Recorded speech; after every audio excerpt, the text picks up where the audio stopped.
Hay leña y comida para 2 semanas. Me voy a las Maldivas con mi novio y me llevaré todos tus ahorros, dijo mi esposa, dejándome en una cabaña cubierta de nieve a 200 kilómetros de la ciudad tras mi cirugía de apéndice. Se llevó mi teléfono. Ah, y también cambié las cerraduras de tu apartamento. Gritó desde la ventanilla del coche. Los vi alejarse y sonreí. No tenía ni idea de la sorpresa que la esperaba en el aeropuerto. Hay leña y comida para 2 semanas. Me voy a las Maldivas con mi novio y me llevo cada dólar de tus ahorros, dijo mi esposa, de pie en la puerta abierta de un Ford Explorer en marcha mientras la nieve se acumulaba en su cabello. Detrás de ella, en el asiento del pasajero, un hombre al que había pasado 3 semanas investigando en silencio llevaba sus gafas de sol puestas en medio de una tormenta de nieve, como si ya tuviera un pie en una pista de aterrizaje.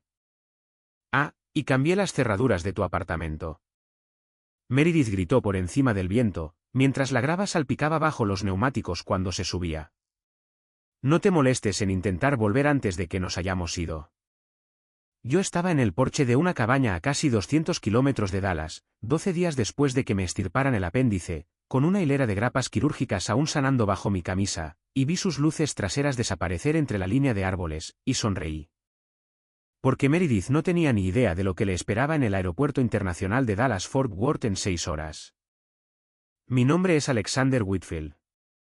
Tengo 41 años y hasta hace 4 meses, era el director de operaciones y socio capitalista en Castellan Group, una empresa de logística comercial y almacenamiento con sede cerca de la Dallas North Tollway que ayudé a crecer de 11 empleados que trabajaban en un centro comercial en Farmers Branch a más de 400 personas y una cartera de centros de distribución que se extiende desde Fort Worth hasta San Antonio. Uso la palabra era con cuidado porque cuando termines este vídeo, entenderás exactamente por qué ese título pertenece al tiempo pasado y por qué lo elegí yo mismo.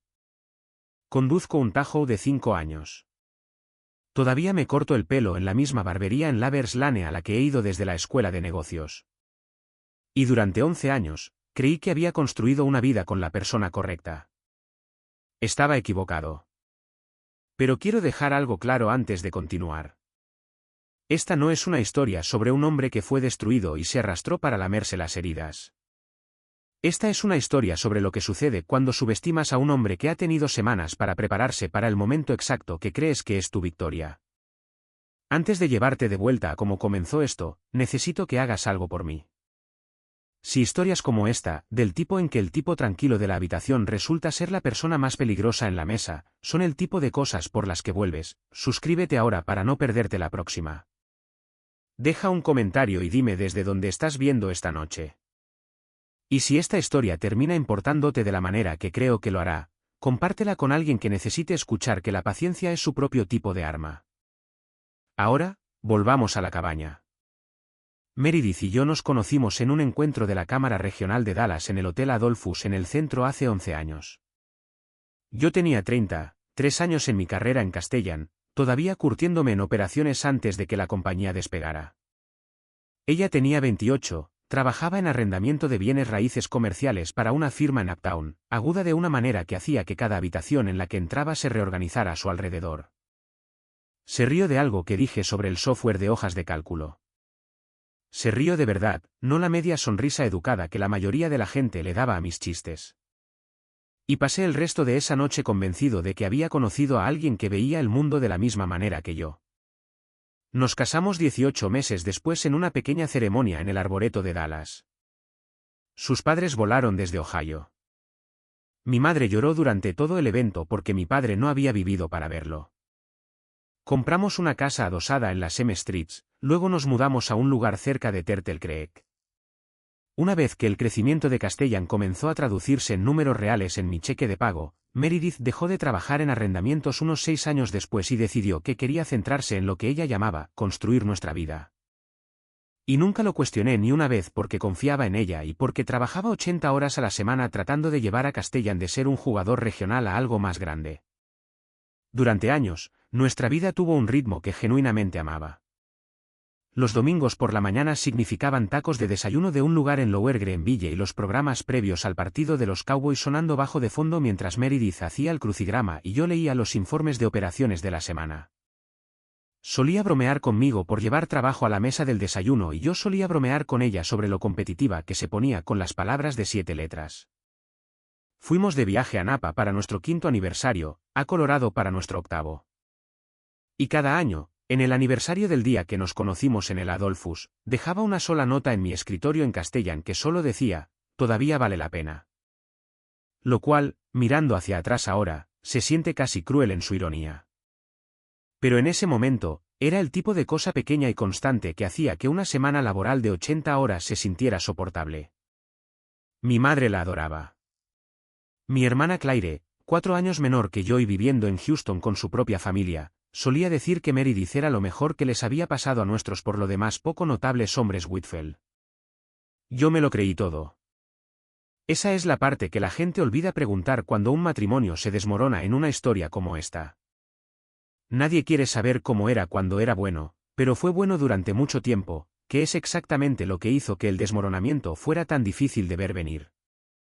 Para cuando me convertí en director de operaciones hace 4 años, junto con una participación accionaria que convirtió mi salario en algo más parecido a una pequeña fortuna sobre el papel. Nuestra vida parecía desde fuera exactamente lo que la gente quiere decir cuando dice que el sueño americano todavía existe en Texas.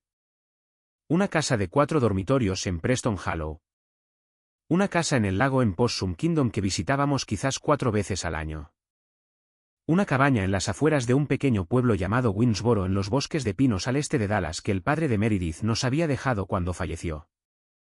Un lugar que amaba más que casi cualquier otro lugar en la tierra porque era tranquilo y olía a cedro y era el único lugar donde mi teléfono nunca parecía importar.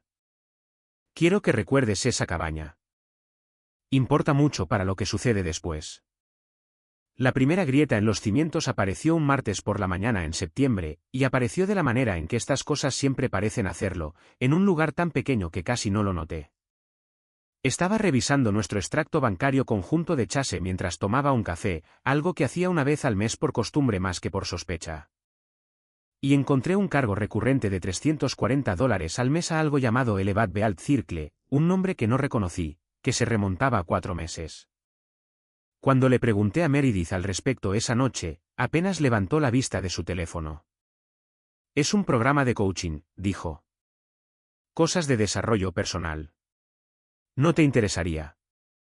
Lo dejé pasar porque 11 años de matrimonio te enseñan que batallas vale la pena librar, y unos cientos al mes por algo que la hacía feliz no parecía una de ellas. Pero luego comencé a notar otras cosas. Había comenzado a ir a un nuevo gimnasio en Highland Park 3 mañanas a la semana y volvía a casa, a veces 2 o 3 horas más tarde de lo que debería tomar un entrenamiento. Su teléfono, que solía estar boca arriba en el mostrador de la cocina mientras cocinaba, comenzó a desaparecer en su bolso en el segundo en que entraba en una habitación, y había comenzado a usar un nombre que nunca antes había oído, Preston. Casualmente, de la manera en que mencionas a alguien de quien hablas con tanta frecuencia que olvidas que la otra persona aún no lo conoce. Preston dice que tengo un verdadero don para esto. Me dijo durante la cena una noche, a propósito de nada. Y cuando le pregunté quién era Preston, dijo, mi entrenador de Elevat. Te hablé de él. En un tono que dejaba claro que yo era el que había olvidado algo, no el que nunca había sido informado. Quiero ser honesto contigo sobre lo que hice a continuación, porque creo que es importante para entender el resto de esto. No la confronté. No husmeé en su teléfono mientras se duchaba ni aparecí sin avisar en ese gimnasio de Highland Park. He pasado mi carrera dirigiendo operaciones para una empresa que mueve mercancías a través de 9 estados. Y si hay una cosa que ese trabajo te enseña, es que la persona que reacciona primero casi siempre pierde. Llamé a un viejo amigo de la Facultad de Derecho, Grant Dequa, que había construido una práctica de derecho de familia y protección de activos en un rascacielos en Ross Avenue, y le pregunté hipotéticamente en qué podría querer pensar un hombre en mi posición. No lo endulzó. Hipotéticamente, dijo, consigues un contable forense antes de enojarte. El nombre de la contable forense era Nadia Akefer, una contadora pública certificada que se especializaba exactamente en este tipo de excavación silenciosa.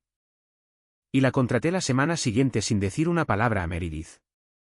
A Nadia le tomó 11 días entregarme un informe que cambió todo lo que creía entender sobre mi matrimonio. Elevat Bealt Circle no era un programa de coaching. Era un fondo de inversión no registrado. Del tipo que promete rendimientos del 18 al 22% al año a través de lo que su marketing llamaba activos alternativos diversificados. El tipo de lenguaje que no significa nada y lo esconde todo. Meredith no solo había estado pagando $340 al mes por sesiones de coaching. Durante los 11 meses anteriores, había transferido un total de $61.000 de una antigua cuenta de corretaje a su nombre de soltera. Dinero del que yo no sabía que todavía tenía control desde antes de casarnos, directamente a la cuenta operativa de Elevat. Y el hombre que lo dirigía, el Preston que ahora mencionaba como un viejo amigo, no se llamaba Preston Kessler en absoluto. El informe de Nadia, cotejado con una búsqueda en la base de datos que Grant realizó a través de un contacto en la Junta de Valores del Estado de Texas, mostró que su nombre legal era Dale Kessler. Un hombre con sentencias civiles previas en su contra en Arizona y Nevada por operar ofertas de valores no registrados. Y 6 semanas antes de que el informe de Nadia llegara a mi escritorio, una investigación activa del FBI desde la oficina de campo de Dallas sobre un patrón de fraude electrónico que abarcaba 4 estados. Todo construido sobre el mismo manual. Encantar a mujeres adineradas e infelices en suburbios ricos, posicionarse como un gurú de bienestar e inversión, y mover lentamente su dinero a cuentas que él controlaba antes de que los muros se cerraran y él desapareciera a la siguiente ciudad. Me senté en la oficina de mi casa con ese informe durante mucho tiempo. No enojado, todavía no, simplemente quieto. De la manera en que te quedas cuando una pieza finalmente encaja en un rompecabezas que no sabías que habías estado resolviendo durante meses. Mi esposa no solo estaba teniendo una aventura. Estaba financiando un fraude. Y por el patrón de retiros que Nadia marcó de nuestra cuenta conjunta que comenzó solo 3 semanas antes, estaba comenzando a mover nuestro dinero compartido también, no solo el suyo. Me reuní con Nadia en persona la semana siguiente en una cafetería en Henderson Avenue, lo suficientemente lejos de nuestras 2 oficinas como para que nadie que conociéramos pasara por la ventana. Es una mujer compacta y precisa, del tipo que habla de fraude de 6 cifras de la misma manera que la mayoría de la gente habla de una lista de compras, y colocó 3 páginas impresas sobre la mesa entre nosotros. Esto no es un negocio de coaching, Alexander, dijo. No hay producto. No se presta ningún servicio. El dinero entra de lo que parecen ser 40, quizás 50 cuentas individuales en al menos 4 estados. Y vuelve a salir en patrones que solo tienen sentido si los nuevos depósitos están pagando las promesas hechas a los anteriores. Eso no es un fondo de inversión. Es una rueda. Y eventualmente deja de girar. Le hice la pregunta que había estado evitando desde que el informe llegó por primera vez a mi bandeja de entrada. ¿Sabía Meredith en que estaba invirtiendo realmente, o era solo otra víctima, igual que las otras mujeres en esa hoja de cálculo? Nadia guardó silencio por un momento antes de responder. Basado en la cronología de las transferencias y el hecho de que 2 de las transferencias desde su cuenta conjunta se iniciaron la misma semana que ella comenzó a usar su primer nombre en la cena, creo que sabe exactamente lo que está haciendo. Simplemente no creo que sepa todavía que tú lo sabes. Aquí es donde necesito que entiendas algo sobre cómo me criaron. Mi padre dirigió una agencia de transporte de carga en Mesquite durante 30 años antes de morir. Y lo único que me dijo más de una vez, sentado en la mesa de su cocina con un bloc de notas y una taza de café negro, fue que el hombre que gana una negociación es el hombre que ya está preparado para el resultado antes de que la otra parte sepa que hay una negociación en curso. Así que en lugar de confrontar a Meredith, en lugar de una pelea a gritos en nuestra cocina en Preston Hollow, pasé las siguientes 6 semanas haciendo algo completamente diferente. Me preparé. Me reuní con Grant 3 veces más, extraoficialmente, en su oficina después del horario laboral. Juntos, redactamos la documentación para un fideicomiso irrevocable, y moví la mayor parte de mis ahorros personales, el dinero que había ganado a través de las distribuciones de capital de Castellan en los últimos 4 años, aproximadamente $2.4 millones, a ese fideicomiso. Con el propio Grant sirviendo como protector del fideicomiso. Es completamente legal, completamente documentado, y sucedió semanas antes de que alguien intentara tocar un centavo. Dejé una cuenta corriente conjunta con $38.000 intacta y con el mismo aspecto de siempre porque quería que Meredith creyera que el dinero que pensaba que estaba robando era el verdadero.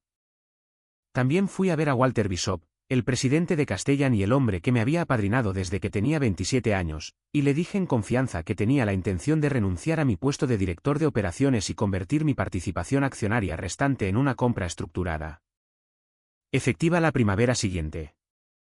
No estaba huyendo de la empresa. Me estaba asegurando de que si mi matrimonio se convertía en un naufragio público, no arrastraría la estructura accionaria de Castellan con él. Y me estaba asegurando de que mi participación en la propiedad fuera líquida, protegida y completamente fuera del alcance de cualquiera que pudiera venir buscando bienes gananciales para dividir. Y luego estaba el asunto de que Grant presentara algo completamente diferente. Algo que Meredith nunca vio venir y, francamente, algo que esperaba no tener que usar nunca. Una petición jurada en el Tribunal de Familia del Condado de Dallas para una orden de restricción temporal de emergencia contra la disipación de activos matrimoniales. Presentada bajo sello basada en evidencia documentada de que un cónyuge estaba transfiriendo activamente fondos compartidos a un tercero bajo investigación por fraude. Texas es un estado de bienes gananciales, lo que significa que los jueces tienen una discreción real para otorgar una parte desproporcionada del patrimonio conyugal cuando un cónyuge puede probar que el otro estaba malgastando o ocultando activos de mala fe. Grant hizo que un juez firmara la orden un jueves por la tarde. Estaba programada para entrar en vigencia en el instante en que se notificara, congelando cada cuenta conjunta, cada tarjeta conjunta, todo, en el momento en que Meredith hiciera un movimiento para usarlos. Todo lo que necesitábamos era el momento adecuado para notificarla. Aún no sabíamos que el momento sería un aeropuerto. Quiero ir más despacio aquí porque esta siguiente parte es la que todavía hace que se me enfríen las manos cuando pienso en ella, aunque planeé casi todo lo que vino antes. Comencé a tener dolor de estómago un domingo por la noche a finales de octubre. El tipo de dolor que comienza como una molestia y se convierte en algo que no te permite mantenerte erguido. A las 2 de la mañana, estaba en la sala de emergencias del Baylor University Medical Center. Y a las 5, estaba en cirugía por una apendicitis rota.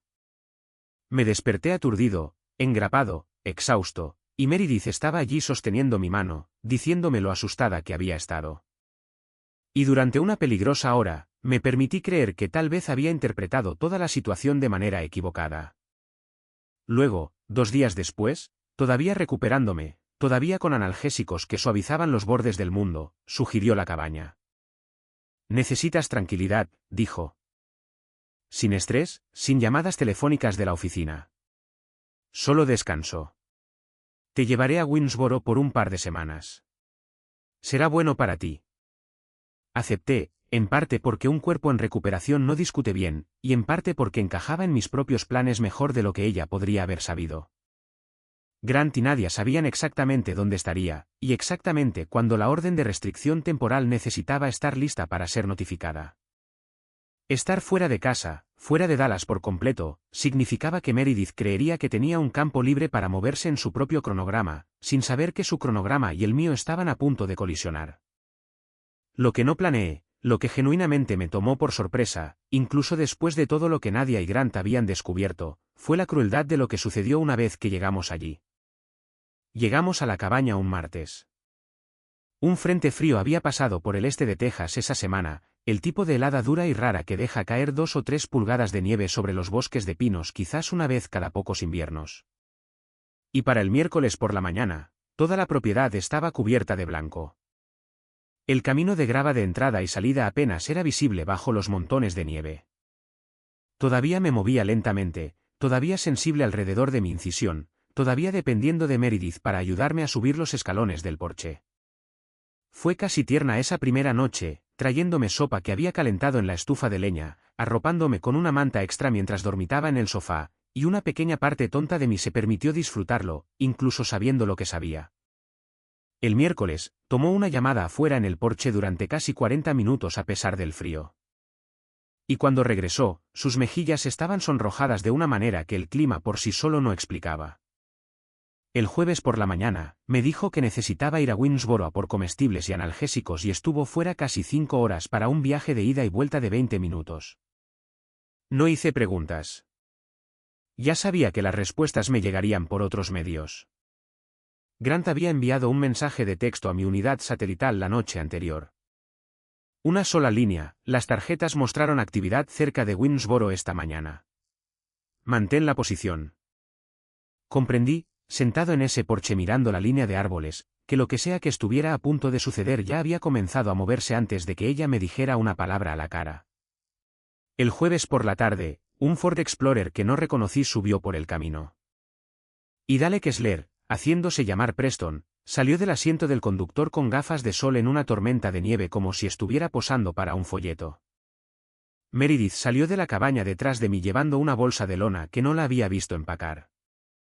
Y fue entonces cuando dijo las palabras que abrieron este video. Hay leña y comida para 2 semanas. Me voy a las Maldivas con mi novio y me llevo cada $1 de tus ahorros. Me dijo que ya había hecho que un cerrajero fuera a nuestro apartamento del centro, el que Castellan mantenía para mí cerca de la oficina para las noches que trabajaba demasiado tarde para volver a casa, y había cambiado todas las cerraduras. Me dijo que mi teléfono, que había tomado de la mesita de noche esa mañana, alegando que necesitaba revisar algo en él, se quedaba con ella porque, en sus palabras, no lo necesitarás donde te vas a quedar. Y luego se subió al asiento del pasajero junto a un estafador buscado, y se marcharon en la nieve, dejando a un hombre de 41 años, 12 días después de una cirugía abdominal, solo en una cabaña a 200 kilómetros de cualquiera que supiera dónde estaba. Excepto que eso no era del todo cierto, porque 2 personas sabían exactamente dónde estaba.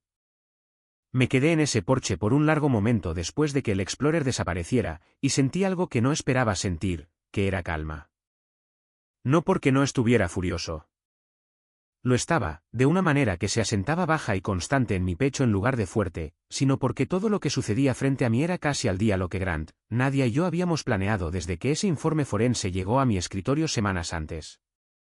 Volví a entrar, me senté con cuidado en la mesa de la cocina de la cabaña y saqué un pequeño estuche impermeable del fondo de mi bolsa de lona, la única bolsa que Meredith no había pensado en registrar, porque ¿por qué lo haría?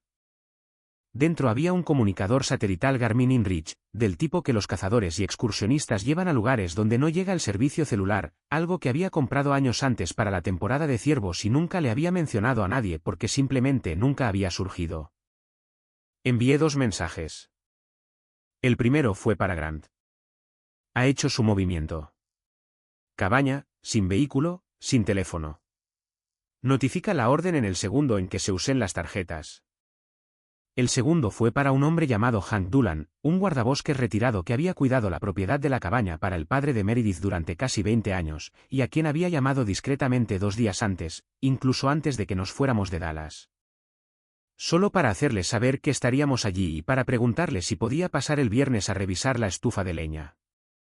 Hank apareció el viernes por la mañana en un Chevy con cadenas en los neumáticos, echó un vistazo a mi línea de grapas y al color de mi cara, y me llevó él mismo los 40 minutos hasta el pueblo, sin hacer más preguntas que, ¿sabe tu esposa que te vas sin ella? Pasé esa tarde y la mayor parte de la noche en la oficina de Grant en altavoz con Nadia, viendo cómo un plan que había estado gestándose durante 6 semanas finalmente llegaba al momento para el que fue creado. Meredith y Dale habían reservado un vuelo de Qatar Airways desde el Aeropuerto Internacional de Dallas-Fort Worth, que partía esa misma noche, con conexión en Doha Malé, la puerta de entrada internacional más cercana a las Maldivas. Lo que Meredith no sabía, lo que no podía haber sabido, era que en el momento en que ella y Dale intentaran facturar una sola maleta o pasar una sola tarjeta vinculada a nuestras cuentas conjuntas, la orden de restricción de emergencia que Grant había estado guardando durante semanas se activaría, congelando cada cuenta al instante. Y lo que tampoco sabía era que el informe forense de Nadia y la investigación del FBI que había corroborado ya se habían compartido a través del contacto de Grant en la Junta de Valores del Estado de Texas con agentes federales que habían estado construyendo su propio caso contra Dale Kessler. Durante la mayor parte de un año. No necesitaban mi soplo para saber quién era. Necesitaban saber dónde estaría.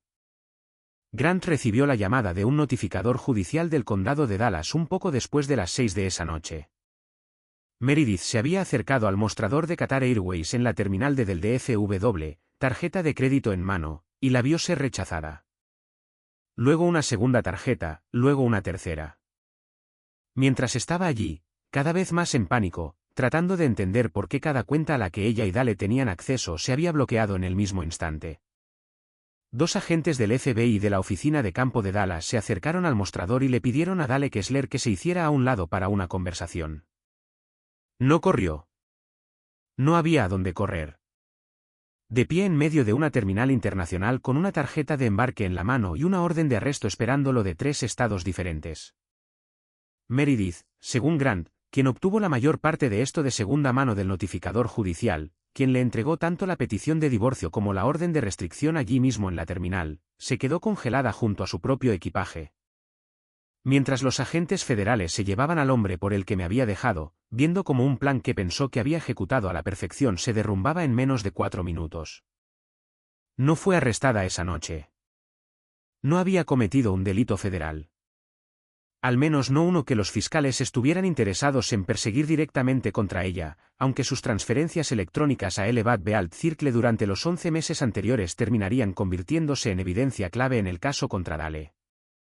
Pero se le notificó frente a los agentes de la puerta de embarque y una fila de seguridad de extraños con una petición de divorcio, una orden de restricción que congelaba todos los activos a los que pensaba que todavía tenía acceso. Y una tarjeta de un alguacil del condado de Dallas que le decía exactamente a quién llamar si tenía preguntas sobre cualquiera de los dos.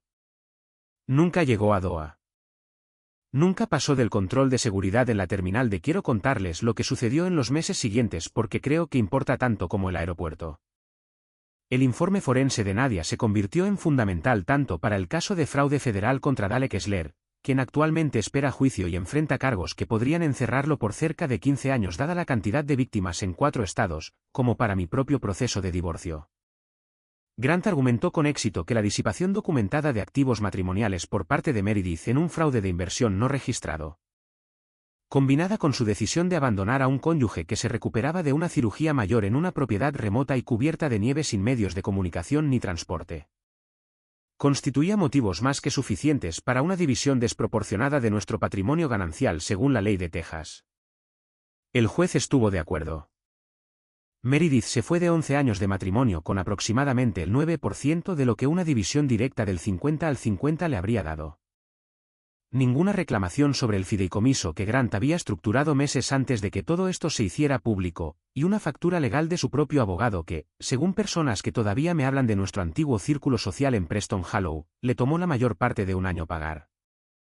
Vendió su mitad de la casa de Preston Hollow, se mudó a un alquiler en Frisco, y lo último que supe fue que trabajaba de nuevo en arrendamientos, de vuelta donde comenzó antes de decidir que nuestro matrimonio no era suficiente para ella. Walter Bishop me llamó la mañana en que la historia salió en el Dallas Business Journal, un breve artículo sobre un arresto por fraude de valores en DFW que involucraba a un autodenominado entrenador de inversiones, y me preguntó si estaba bien. Le dije que sí, y se rió. El tipo de risa que proviene de un hombre que ha visto a mucha gente desmoronarse por mucho menos. Tu padre lo habría manejado exactamente de la misma manera, me dijo. En silencio, y luego todo de una vez. Viniendo de Walter, que había conocido a mi padre cuando Castellan y la antigua agencia de transporte de mi padre solían intercambiar referencias en los años 90. Eso significó para mí más que casi cualquier otra cosa que me dijeran en todo ese año. Mi renuncia a Castellan, la que ya había puesto en marcha con Walter semanas antes de que todo esto alcanzara su clímax, se cerró esa primavera exactamente como estaba planeado. Mi participación accionaria se convirtió en un pago estructurado que, combinado con el fideicomiso que Grant y yo habíamos construido, me dio más independencia financiera a los 41 años de la que la mayoría de la gente ve en toda una vida. No me fui de Castellan enojado o derrotado. Me fui porque ya había decidido, mucho antes de que Meredith tomara su decisión por mí en el camino de entrada de esa cabaña, que quería construir algo propio, algo que no requiriera el nombre de nadie más en la documentación. 6 meses después, abrí una pequeña firma de consultoría logística en una oficina en West Village, trabajando con el mismo tipo de operadores de tamaño mediano que Castellan solía ser antes de que se hiciera grande. Y por primera vez en años, cada decisión en mi vida profesional es una que tomo enteramente en mis propios términos. Todavía soy dueño de la cabaña en Winnsboro. El padre de Meredith nos la dejó a ambos técnicamente, pero el acuerdo de divorcio me transfirió su parte por completo, parte de lo que Grant llamó el costo de dejar a un hombre a congelarse. Hank Doolan todavía la revisa cada invierno. Y el diciembre pasado, conduje hasta allí solo un fin de semana sin ninguna razón urgente para estar en otro lugar, solo para sentarme en ese porche de nuevo y recordar lo que se sentía al ver un par de luces traseras desaparecer en la nieve y saber con absoluta certeza que iba a estar bien. Mi hermana Claire, que voló desde Houston la semana en que todo lo del FBI y los tribunales se hizo público, me dijo algo en lo que pienso a menudo. Dijo que la versión de mí con la que creció habría perseguido ese coche por el camino de entrada gritando, y quizás una versión anterior de mí lo habría hecho. Pero 11 años dirigiendo operaciones para una empresa que mueve mercancías a través de 9 estados te enseñan que las personas que ganan no son las que reaccionan más fuerte. Son las que ya están 3 pasos por delante antes de que nadie más se dé cuenta de que siquiera hay una carrera en marcha. No sé qué piensa Meredith sola en ese alquiler en Frisco cuando recuerda estar en la terminal de viendo cómo se llevaban a Dalek Sler esposado mientras sus tarjetas eran rechazadas una tras otra. No paso mucho tiempo preguntándomelo. Lo que sí sé es que pasé 12 días recuperándome de una cirugía en una cabaña en la nieve y nunca me he arrepentido ni una vez de la calma que sentí al ver desaparecer esas luces traseras porque ya sabía exactamente lo que le esperaba al final de ese camino. Si esta historia significó algo para ti, si te recordó que la persona más tranquila en la habitación es a veces la más peligrosa, hazme un favor y presiona ese botón de me gusta antes de irte. Deja un comentario y dime qué habrías hecho diferente en mi posición.